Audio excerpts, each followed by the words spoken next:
Hey all, welcome to ERG Rates Games, the channel that provides the most in-depth game reviews.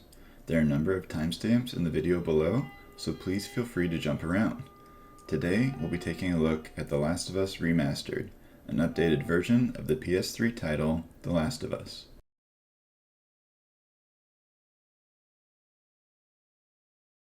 The Last of Us is an action-adventure game created by gaming studio Naughty Dog and originally released as a PS3 exclusive in June 2013. It was a smash success, selling more than 1 million copies in its first week and winning multiple Game of the Year awards. It has gone on to sell more than 17 million copies and is considered by many to be one of the best games of all time. Naughty Dog has since gone on to make a remastered version for the PS4, released a sequel in 2020, and has created another remastered version of the original for the PS5 available for purchase on September 2nd, 2022. While The Last of Us certainly set the bar when it comes to story and voice acting, there were a surprising number of gameplay elements that felt either suboptimal or at times outright unenjoyable. Having recently replayed the game, I'm faced with the question, can a game be worthy of GOAT status by excelling in some areas while being flawed in others? Or is it possible the game is overrated? To find the answer, let's start with what this game does best.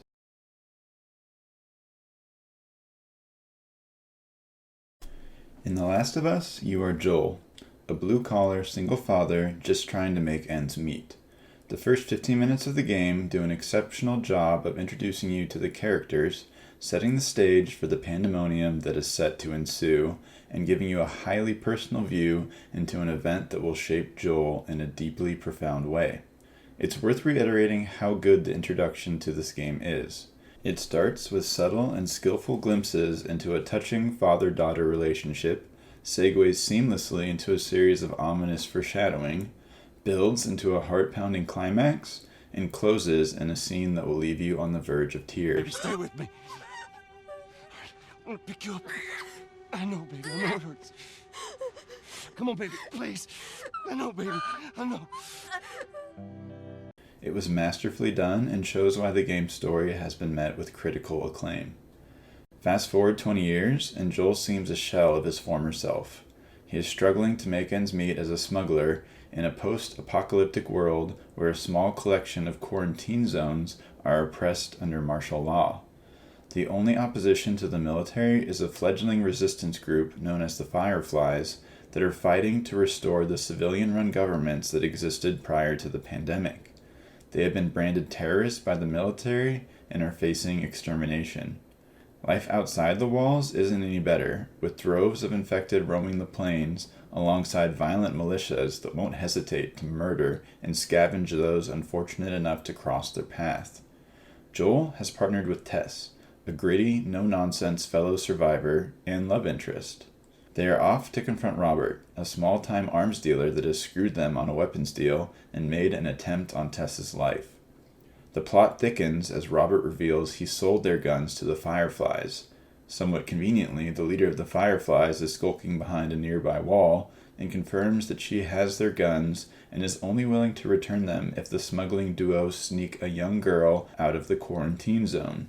Faced with no other option to retrieve their lost goods, Joel and Tess enter a somewhat dubious handshake agreement. This is where the story's second protagonist, Ellie, enters the fold. She is a spunky, potty-mouthed 14-year-old girl that pairs nicely with the pessimistic, no-nonsense gun-for-hire that Joel has become. Their dialogue is believable, witty, and skillfully voice-acted in a way that creates near-instant chemistry.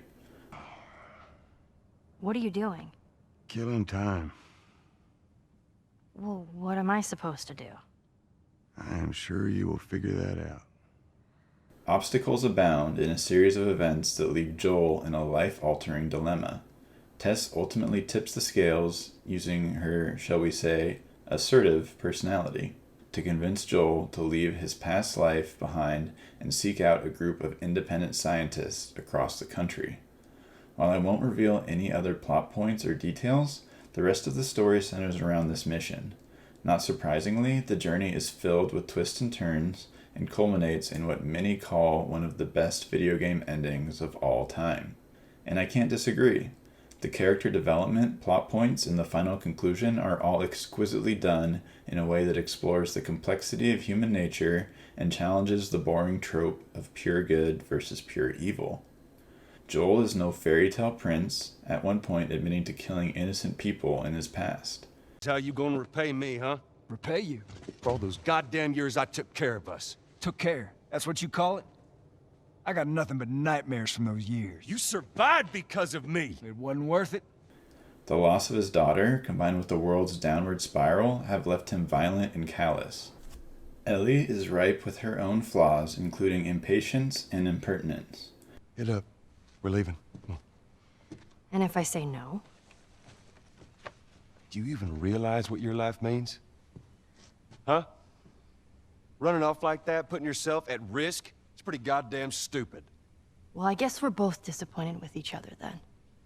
They struggle forward together, facing harrowing situations and impossible decisions, all while bringing out the best in each other. The well-written story is exemplified through masterful voice acting delivered by not only the protagonist, but all the supporting cast. Yeah, I thought you were one of them too. Then I saw you. The Last of Us was a true pioneer, showing a video game can deliver movie-like quality and set a new bar for the industry. One final story-based element I enjoyed was the large number of documents left throughout the open world.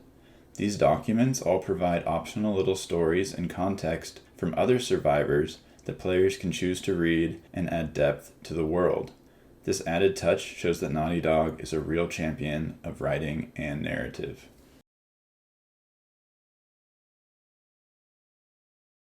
The game flow in The Last of Us is unique and interesting in some ways, and limiting and poor in others.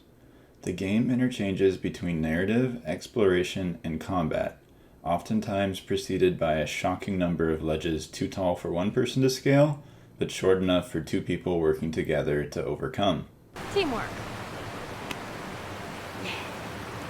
While the narrative and cutscenes are typically well done, the progression is hit or miss, and the combat, while challenging and unique, can also feel a bit clunky and punitive.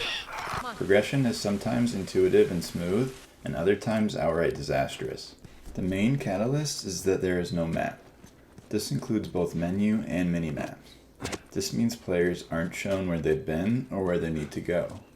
Combine that with the linear story model that has only one right way to go, and it's a recipe for aimless wandering. There were numerous cases where I would spend 5 minutes ambling around the same set of 5 to 12 rooms, just waiting to look in precisely the right direction at precisely the right time. The game will mercifully offer you a hint after a certain amount of fruitless exploration, which begs the question, should progression be so difficult that players are eventually told where to go? While I'm sure the intent was to mimic games like Zelda, where uncovering how to proceed to the next room is a big part of the challenge and fun, this random meandering is by no means comparable. In Zelda, there is unique equipment and environmental obstacles to solve what are essentially little puzzles. In The Last of Us, players walk around until they find a doorway or stairwell that doesn't have crap in front of it. I'm oversimplifying a bit, as there are a convenient number of movable ladders, perfectly sized boards, and floating pallets that must occasionally be positioned correctly, but these puzzles aren't typically interesting, unique, or fun. I need you to... I know. Step on a fucking pallet. Another unpleasant aspect to Gameflow is the resource and ammo collection. While I think making limited resources part of this game is thematic and works, the way resources are evenly spread out incentivizes players to look in every drawer of every room to ensure they didn't miss something. I think the game would have been better served by having larger caches of resources either A, fall from defeated enemies, or B, only exist in special areas where players have to do something clever in order to uncover them. This sort of exists in a handful of cases where safes must be unlocked by finding a hidden nearby code, but far more often than not, the extra supplies are simply sitting around on tables or in drawers adjacent to the progression path. Finally, the sprint control that gives increased move speed in combat would be more accurately called the jog function while exploring. Some games like Final Fantasy VII Remake enforce this slowed pace during sections of the game with heavy narrative. The Last of Us, however, seems to impose this speed as the rule rather than the exception. All of this results in spending a large portion of the game either walking in circles or looking through random rooms for supplies. This makes the game flow choppy and results in less time fighting or enjoying the well-written story.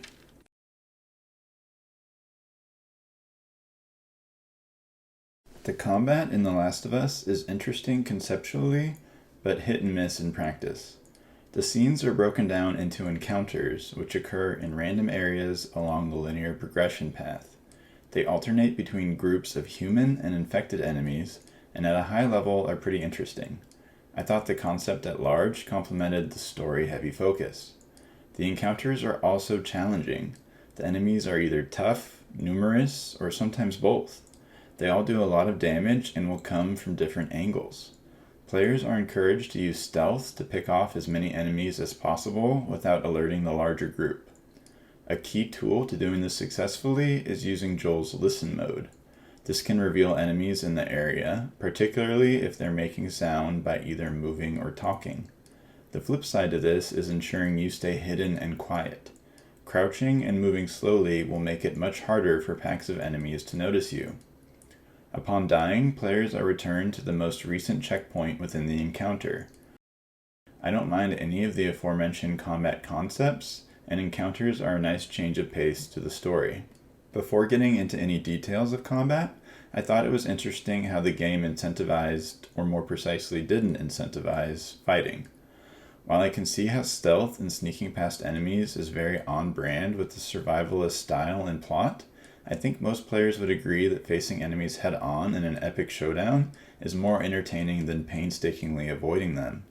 For that reason, I wish the game had continued to reward the patient and stealthy approach while offering limited benefits to a more aggressive playstyle.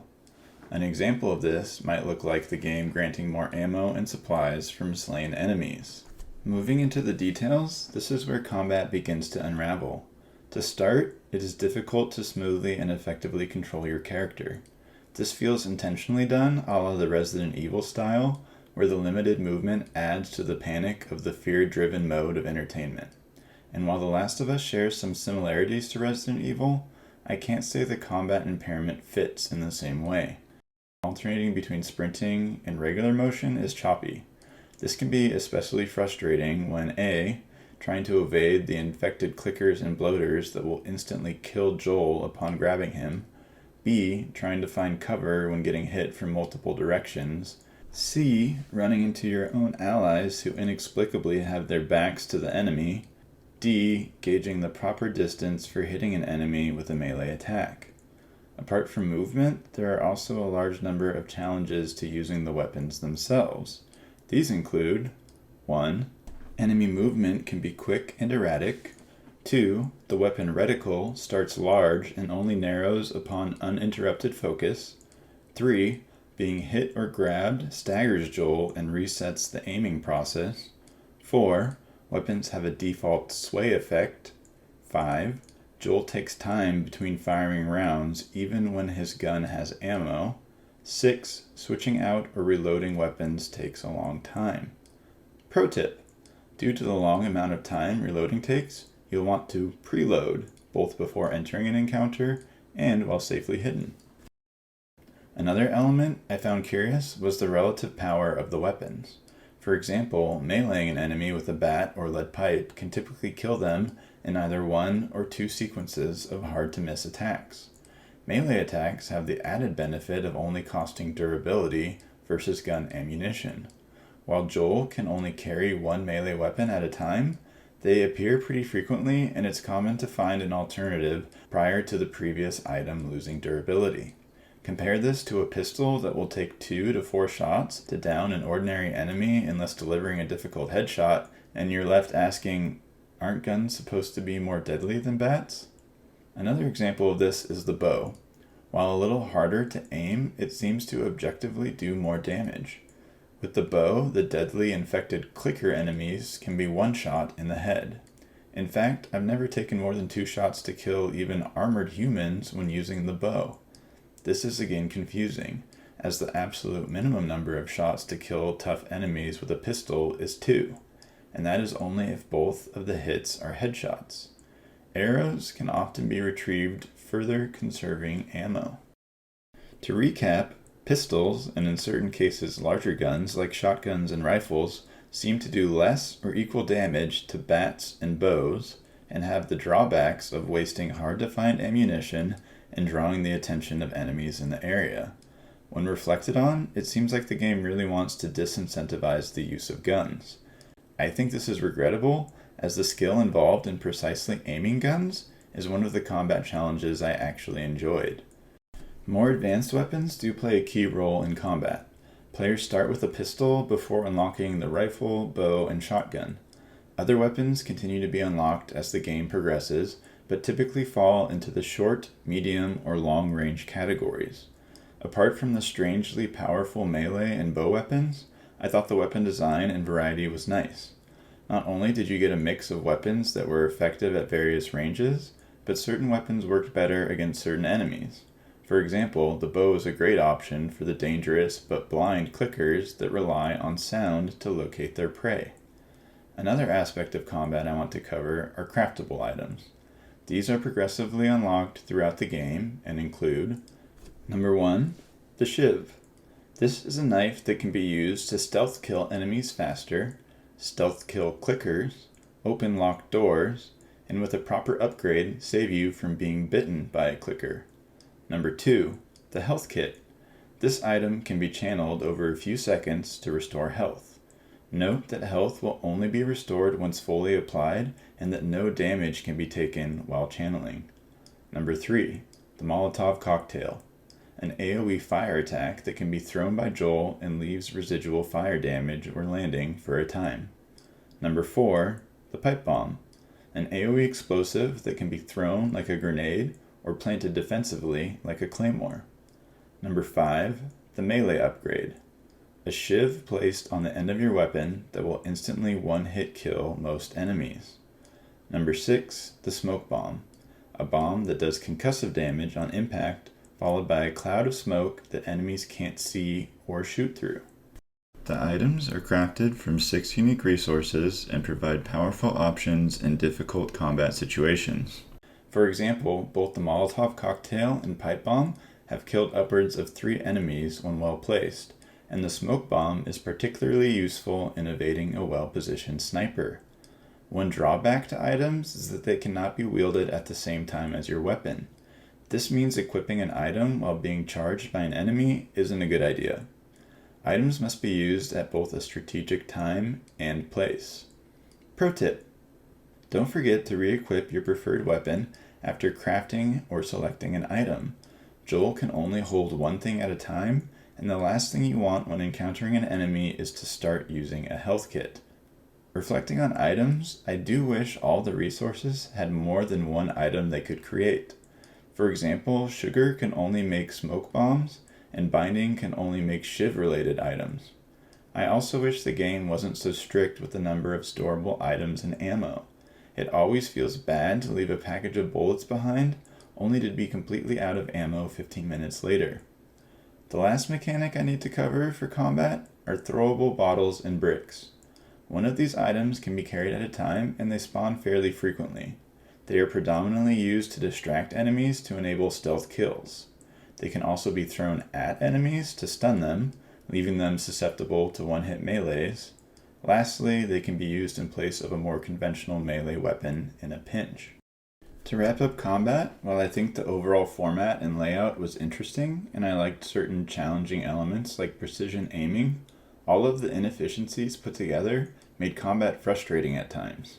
I think in general, the best way to make combat challenging is to make enemies harder versus making the player's character worse, and I can't help but feel the game would have been better if movement and cycling between weapons and items flowed smoother.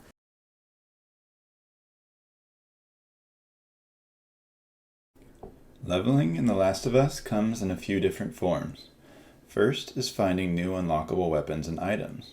These are probably the game's most significant upgrades, as wielding weapons like the shotgun and flamethrower make putting down enemies a lot easier. Add to this the high kill potential of pipe bombs, and Joel's lethality scales up in a big way. Pro tip: bloaters don't like fire and can be temporarily stunned when set ablaze. Another simple and handy way to level up is by finding manuals. These are sparingly strewn about and simply unlock an added passive benefit to an item. Examples include shivs that last twice as long, or Molotov cocktails that have twice as big of an explosion radius. The last two forms of leveling are tied to their own separate menu. They come in the form of collecting small caches of pills, tools, and gears. The gears and tools are used to improve weapons, while the pills are used to increase Joel's abilities. Because drugs are good, I guess? Gears can only be used at workshop tables and pair with tools to determine how much weapons can be upgraded. For example, 2 sets of tools are required before upgrading some weapons, but once unlocked can continue performing all level 2 upgrades. Powerful weapons require more tools than weaker weapons. The weapon upgrades typically fall into one of the following categories. Number 1, increased magazine size. Number 2, increased reload speed. Number 3, increased fire rate. Number 4, increased range. Number 5, increased damage. The tool and gear system made perfect sense to me and ensured players couldn't make a singular weapon too strong too early. The gears, tools, and work table all synergized with the survivalist theme, and there were enough options to force players to pick and choose which weapon and playstyle they wanted to augment. Pills were a less logical resource, but I get that access to meds is limited in the post-apocalyptic world, and I did appreciate having unique resources for improving Joel's weapons versus Joel himself.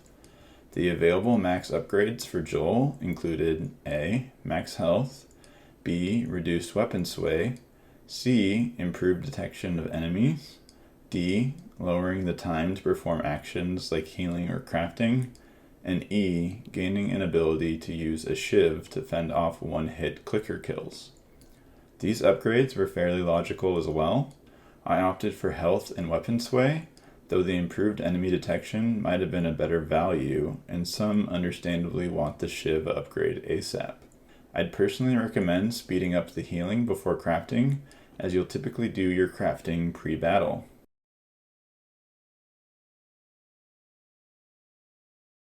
Like most games, The Last of Us has an in-game menu and a settings menu. The in-game menu is broken into 3 tabs: crafting, leveling up with pills, and collectibles.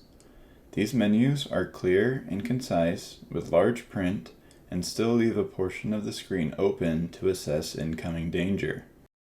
For crafting, the current inventory of crafted items is shown on the left, while the amounts of collectible resources are shown through highlighted icons on the right. Holding X converts the illuminated resources into the inventory items on the left. The skills menu is also straightforward, showing current pills, all 6 upgradable skills, and how far they are upgraded. Just like with items, holding X converts the collected pills into the skill, which is then denoted by a filled-in rectangle. Last, for the in-game menu, are the collectibles. These include the documents labeled artifacts that most often tell stories of other people venturing through the hostile world.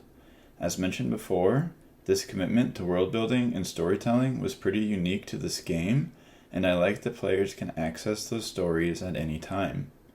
There are also collectible comics and firefly pendants, which don't appear to have any practical implications, which is kinda too bad. Lastly, the all-important training manuals that provide passive buffs to crafted items are stored under this menu as well. Next is the settings menu. Some callouts include 1. Control customization is limited. 2. Encounters can be restarted if things start poorly. 3. Tutorials are available. 4. Overall game statistics are tracked under the bonuses dropdown. 5. Mini challenges are listed under the tags menu that players can choose to engage with.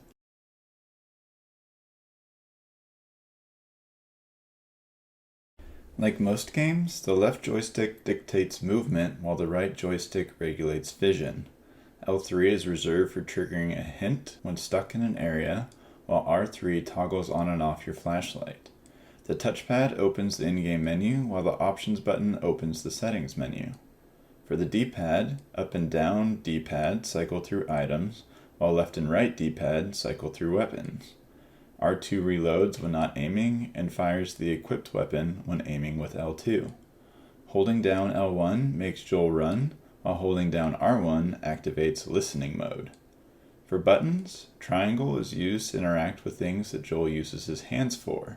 This includes picking up supplies, pulling himself up onto a ledge, or picking up a ladder. X, on the other hand, is used for interacting with things where Joel uses his feet. For example, vaulting over an obstacle or climbing a ladder.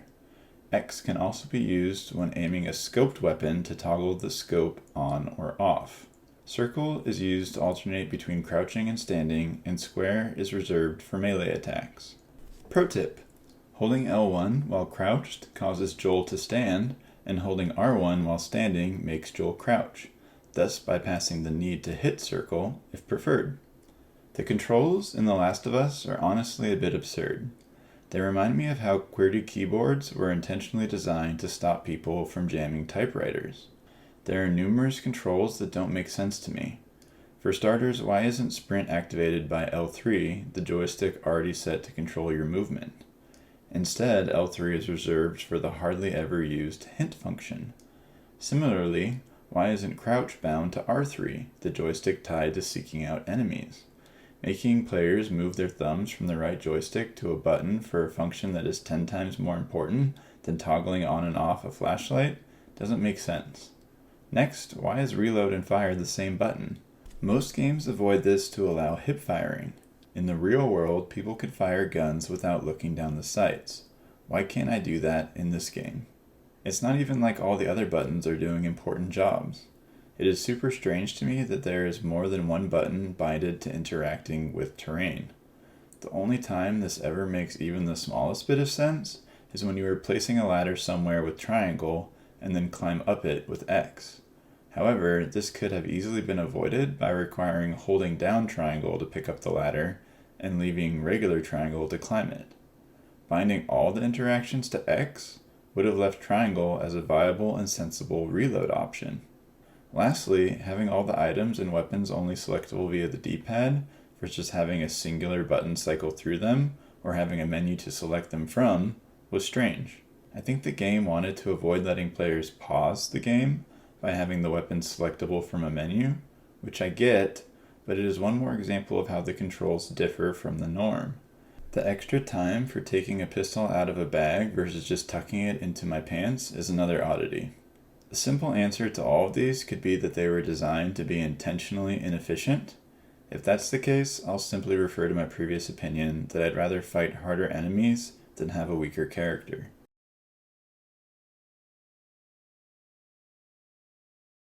Audio and visuals were a strong point for this game.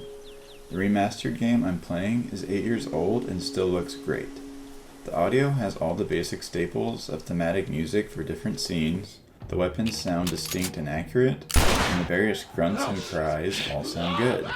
Where the audio really excels is in the voice acting. The characters deliver lines with movie-like quality, and the heavy narrative is perfectly complemented by the skillful performances. A couple minor critiques I had with the overlay include: Number 1, like all other valuable resources, bottles and bricks will shimmer to catch your eye. This is true even if you already are holding a bottle or brick. There were probably hundreds of times where I went to investigate an item only to realize that it was another frickin' bottle.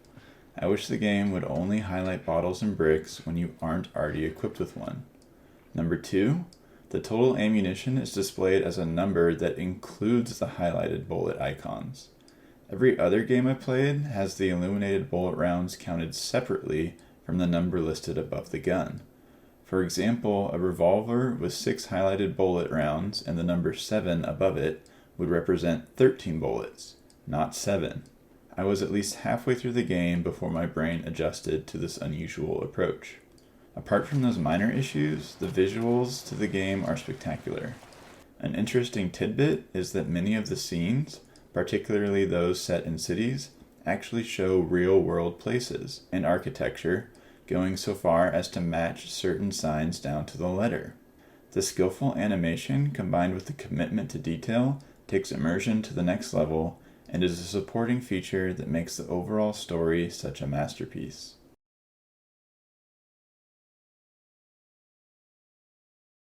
The general consensus is that The Last of Us has about 16 hours of story. This is on the low end of gameplay for modern-day linear titles, especially given there is no open world or side quests to supplement the main story. I will say that the quality of those 16 hours helps make the game feel complete and satisfying, even with the shorter length. In terms of replay value, there isn't much. There is one continuous story that doesn't deviate, and once you know it, there isn't much of a reason to play it again.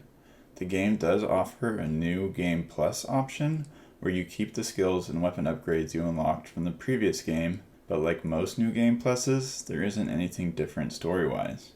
There is also a list of tags that can be found under the settings menu, which are essentially a long list of challenges some people may enjoy. Lastly, players can choose 3 harder difficulty modes that reduce the amount of supply drops, increase enemy damage, improve enemy AI, and disable the useful listening mode. However, these harder modes incentivize even more scavenging and stealth, which are 2 things I think the game already had more than enough of.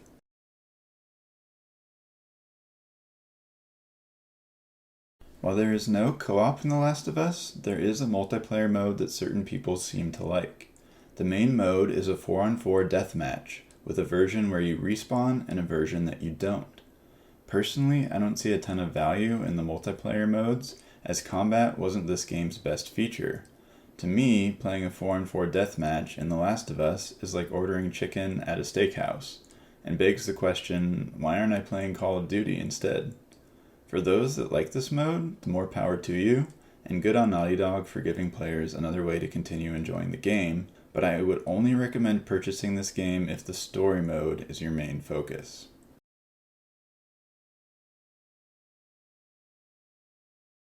The Last of Us fundamentally changed the video game industry for the better with its masterful character development, story, and voice acting.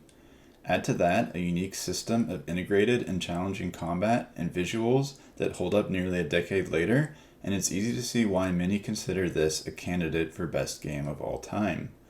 However, a significant number of suboptimal elements, including often choppy game flow, bizarre controls, and limited length and replay value, make it difficult for me to agree. Stories from games like The Witcher 3 and Red Dead Redemption would go on to compete with The Last of Us, while providing larger worlds, longer stories, and more sensible controls. Despite the flaws, the game is undoubtedly worth playing, as what it does well overshadows what it could have done better. All things considered, I'm giving The Last of Us an ERG rating of 88. Do let me know what you think in the comments below, and feel free to recommend the next game deserving an ERG rating. Last but not least, do please like and subscribe if you found this review enjoyable and would like to support me creating additional content. Thank you all so much, and I hope to see you again soon.